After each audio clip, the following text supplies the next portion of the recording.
Something a new Torqeedo owner will realize as soon as he gets out there and does a little bit of power fishing, whether you like to throw crankbaits, spinner baits, jerk baits, swim jigs, whatever it is that is a cast and retrieve, as opposed to finesse where you cast it out and let it sit. But if you're employing power fishing techniques, power fishing tactics, and covering a lot of water, you're going to realize very quickly what the Torqeedo does in terms of the amount of time that your line is in the water. Working!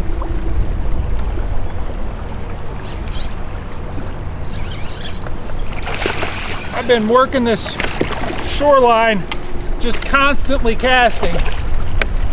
Oh, that's a big fish. And moving upstream against the current is totally hands-free. Allows me to just constantly cast.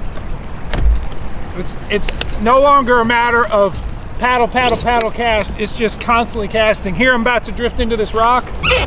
I don't even worry about it anymore. Hands-free.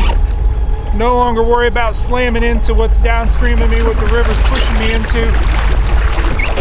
And get right back to where I was fishing quickly.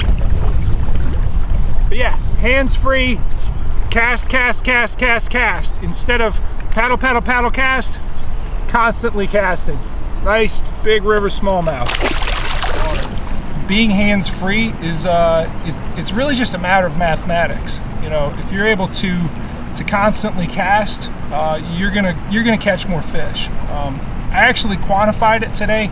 I moved up a bank and I counted how many casts I did moving up a bank, and then, you know, with the motor, just putting along at a nice clip where I could hit each and every little pocket I came to, and then I drifted back down and I brought the motor out and I did the traditional paddling up where you go paddle, paddle, paddle, paddle, and you make a cast.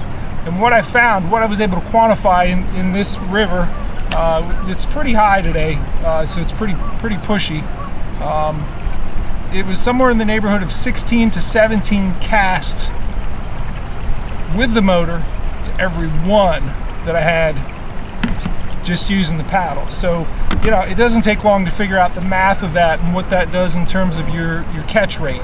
So just take that into account when really thinking about, hey, is the motor really right for me in terms of my kayak fishing, in terms of my competition. It's really just going to be a matter of mathematics and maximizing your time on the water.